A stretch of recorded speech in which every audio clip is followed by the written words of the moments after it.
This week I'm going to show you how you can make your YouTube videos more watchable by improving how your YouTube videos sound. So you think that when you produce videos what you see is the most important thing? Well, I've got news for you because it isn't. When we watch YouTube videos we can accept less than perfect video quality and low production values. However, a video with poor audio quality can be unbearable and can even turn potential viewers away from your content. Now, with the right setup and know-how, you can go from being in an echoey room to having clean and clear sounding audio. So for a gaming YouTube channel, you might be surprised that one of the questions I get most in the comments is, how do my videos sound so good? Well, if you've ever asked that question or wondered, this week I'm going to tell you my exact process for recording and editing videos in terms of audio. Now, I'm far from an expert on audio production, but hopefully this video will help you with your channel, and I would love to hear on how you get on with implementing these tips in the comments below. So in my videos I record both camera footage as well as narration over captured gameplay footage, and the secret to my setup is that I have separate equipment setups for both formats. Now, I'm going to begin with my camera recording setup, but then I'll be moving on to the narration side of things. So when I record footage using a camera, I use my trusty iPhone 7 Plus. Now, it's a good quality camera phone and I record everything in 4K at 30 frames per second, downscaling it to a standard 1080p when I'm editing. So why record in 4K? Well, downscaling a 4K video to 1080p usually gives better results than recording straight in 1080p. The only problem is with recording using an iPhone is that the audio quality is not great, especially if the room you are recording in is not acoustically treated. Now, in an ideal world, I'd be recording in a carpeted room with egg boxes or acoustic foam stuck to the walls to deaden the natural echo of the room. But unfortunately, I record all of my videos in my dining room, which has laminate flooring and contains my boiler, several fish tanks with noisy pumps, the noisy footsteps of the children that live upstairs, and a tortoise that can be quite noisy if he is awake. And if I use my iPhone's internal microphone to record, you can hear all of this background noise, and as you can hear right now, it does not sound great. So yeah, I can try and remove this background noise when I'm editing, but that sounds a bit like this. But this usually causes quite a negative effect on the original recording. But the solution I stumbled on was using a separate microphone, and the one I've had the best results with is a small lavalier mic. A little microphone that can be clipped or taped close to me, which reduces the distance between myself and the microphone, which cuts out a lot of the background noise.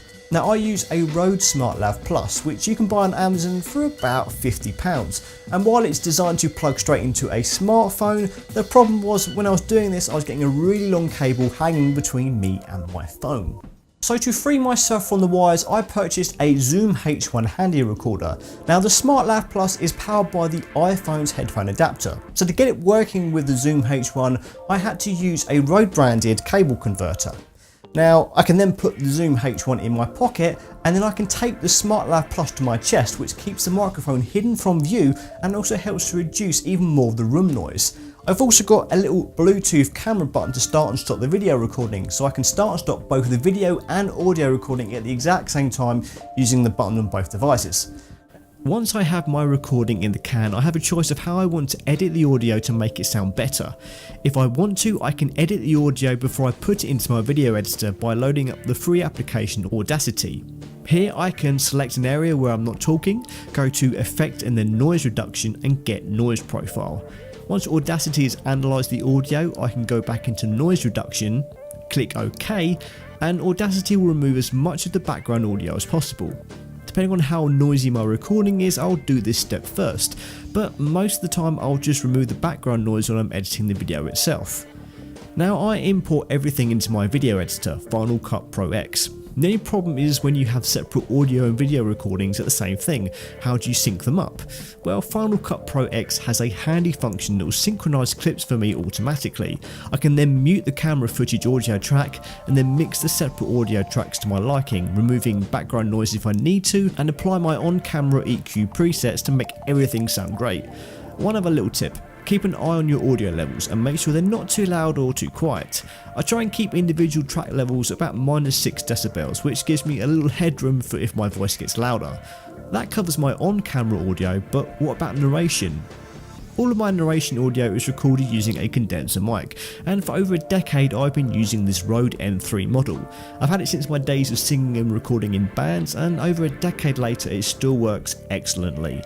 It's got an XLR socket and needs to be powered either by a 9V battery or via phantom power from a mixer, so I have a relatively inexpensive Behringer Xenix 302 USB mixer, which connects straight to my MacBook or PC and allows me to record narration directly into Audacity or directly into Final Cut Pro X.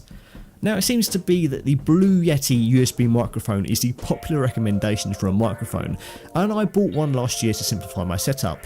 Then I sold it after 6 months later because it was just awful to use. It added a load of unwanted background noise and interference to my recordings that I just struggled to remove in editing, and I honestly would not recommend the Yeti to anybody. In my experience, it's not a good microphone. My Rode N3 and Xenix 302 USB setup is cheaper than the Blue Yeti, and it just works a whole lot better with a lot less effort.